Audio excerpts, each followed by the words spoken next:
आझाद मैदानावर जरांगेंच्या आंदोलनाला परवानगी नाही, आंदोलन करावं इतकी आझाद मैदानाची क्षमता नाही, मुंबई पोलिसांनी आंदोलनाला परवानगी नाकारली। आझाद मैदानावर परवानगी नसली तरी जरांगे मुंबईच्या दिशेने मार्गस्थ, बंद दारात कुठलीही चर्चा झाली नसल्याचं जरांगेंचं स्पष्टीकरण। थोड्याच वेळात शिष्टमंडळ चर्चेसाठी येणार। मुख्यमंत्री आणि दोन्ही उपमुख्यमंत्र्यांनी एकत्र येऊन मराठा आरक्षणावर तोडगा काढावा, जरांगेंचं आवाहन। तर आझाद मैदानावर व्यासपीठ बनतंय, जरांगेंची प्रतिक्रिया। इतर समाजाला धक्का न लावता मराठा समाजाला आरक्षण देणार, मुख्यमंत्री एकनाथ शिंदेंची प्रतिक्रिया। तर कुणबी नोंदी सापडण्यासाठी 1,40,000 लोक 3 शिफ्टमध्ये काम करतायत, एकनाथ शिंदेंची माहिती। मनोज जरांगेंचा नवी मुंबई बाजार समितीमधील कांदा बटाटा मार्केटमध्ये मुक्काम। उद्या सकाळी कांदा बटाटा मार्केटमध्ये झेंडावंदन करून वाशीमध्ये घेणार सभा। न्यायालयात जाण्याचा अधिकार आम्हालाही, आमचे वकील आमची बाजू मांडतील, कोणत्याही नियमांचं उल्लंघन केलेलं नाही, आमचा न्याय व्यवस्थेवर विश्वास। मोर्चाविरोधातील याचिकेवर जरांगेंची प्रतिक्रिया।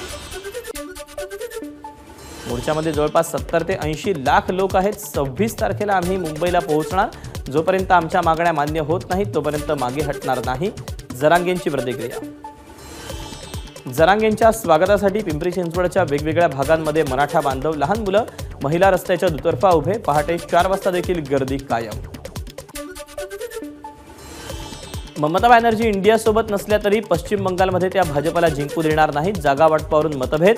काँग्रेससोबत आमची चर्चा सुरू, लवकरच मतभेद निवळतील। ममता बॅनर्जींच्या एकला चरोलेच्या निर्णयावर संजय राऊतांची प्रतिक्रिया। आम्ही दावा करणार नाही, मेरिटच्या आधारावर जागा मागणार, ही जागेची लढाई नाही तर भाजपमुक्त भारत करण्याची लढाई, नाना पटोलेंची प्रतिक्रिया।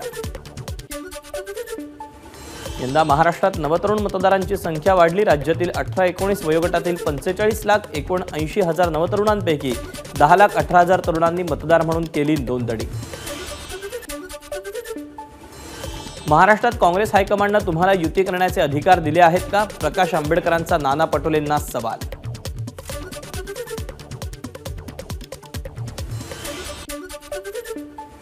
अंगणवाडी कर्मचाऱ्यांचा संप तुर्तास स्थगित, 26 जानेवारीपासून राज्यातील सर्व अंगणवाडी कर्मचारी कामावर रुजू होणार।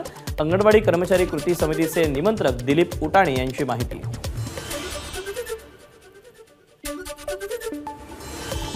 विदर्भाच्या संपूर्ण विकासासाठी विदर्भाची जीवनवाहिनी जलमार्ग द विदर्भ सीवे प्रकल्पाबाबत सह्याद्रीवर बैठक संपन्न, जलमार्ग प्रकल्पाचं उपमुख्यमंत्री देवेंद्र फडणवीसांना सादरीकरण।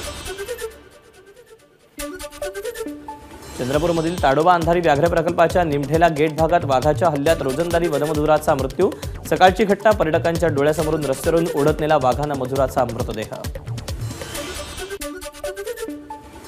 समृद्धी महामार्गावर ट्रॅव्हलचा भीषण अपघात, अपघातात 3घांचा जागीच मृत्यू, चालकाला झोप लागून अपघात झाल्याची माहिती। दिल्लीत प्रजासत्ताक दिनानिमित्त सादर होणाऱ्या महाराष्ट्राच्या चित्ररथासाठी राबले यवतमाळ जिल्ह्यातील कलावंत, पाटणबोरी येथे यशवंत एनगुर्तीवार यांच्या स्टुडिओमध्ये साकारली चित्ररथातली शिल्प।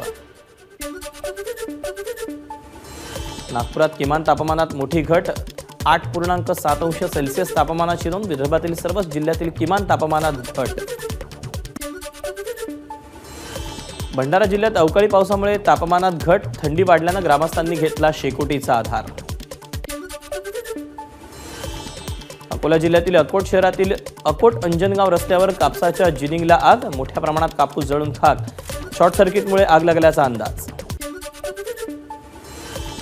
आधारभूत धान खरेदी केंद्रावर धान विक्री केलेल्या शेतकऱ्यांनाच बोनसचा लाभ मिळणार, मंत्री धर्मराव बाबा आत्राम यांची माहिती। गोंदियामध्ये 3 प्राथमिक आरोग्य केंद्रांचं मंत्री धर्मराव बाबा आत्राम यांच्या हस्ते लोकार्पण, बहुप्रतीक्षित चिखली प्राथमिक आरोग्य केंद्राचंही लोकार्पण।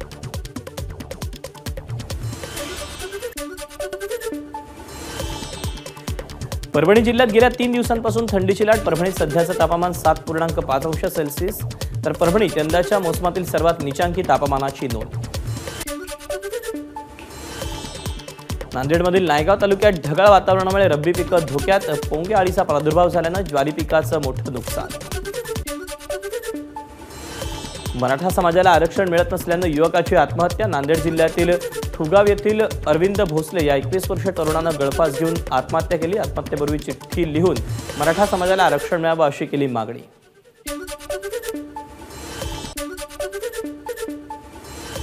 पुण्यात तापमान 8.6 सेल्सिअसवर यंदाच्या वर्षातील आतापर्यंतच्या नीचांकी तापमानाची नोंद. कोल्हापूरच्या पाटगाव धरणाच्या पाण्यावर उभारण्यात येणारा अदानी ग्रीन एनर्जी प्रकल्प अखेर रद्द. अदानी ग्रुपनं प्रकल्प रद्द केल्याचं पत्र दिल्याची आमदार प्रकाश आंबेडकर यांची माहिती. महाराष्ट्राचं कुलदैवत असणाऱ्या जेजुरीत पौष पौर्णिमेनिमित्त गाढवांचा बाजारात काटेवाडी, गावठी विविध प्रकारची हजारो गाढवं दाखल. 10,000पासून 1,20,000पर्यंत गाढवांचा भाव. विठ्ठल मंदिर सरकारीकरण मुक्तीच्या याचिकेवर 21 फेब्रुवारीला सुनावणी. भाजप नेते डॉक्टर सुब्रमण्यम स्वामी यांनी केली जनहित याचिका. काल झाली उच्च न्यायालयात सुनावणी. कोथिंबीरीला भाव नसल्यानं आक्रमक शेतकऱ्यांनी कोथिंबीर रस्त्यावर फेकली. सोलापूरच्या कृषी उत्पन्न बाजार समितीतला प्रकार.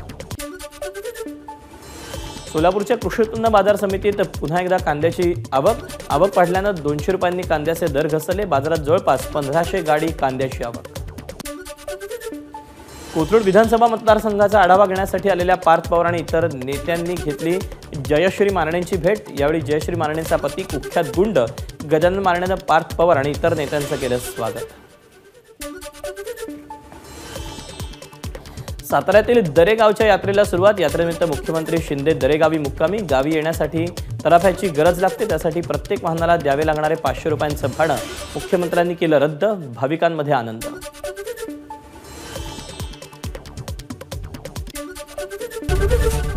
एबीपी माझा, उघडा डोळे बघा नीट.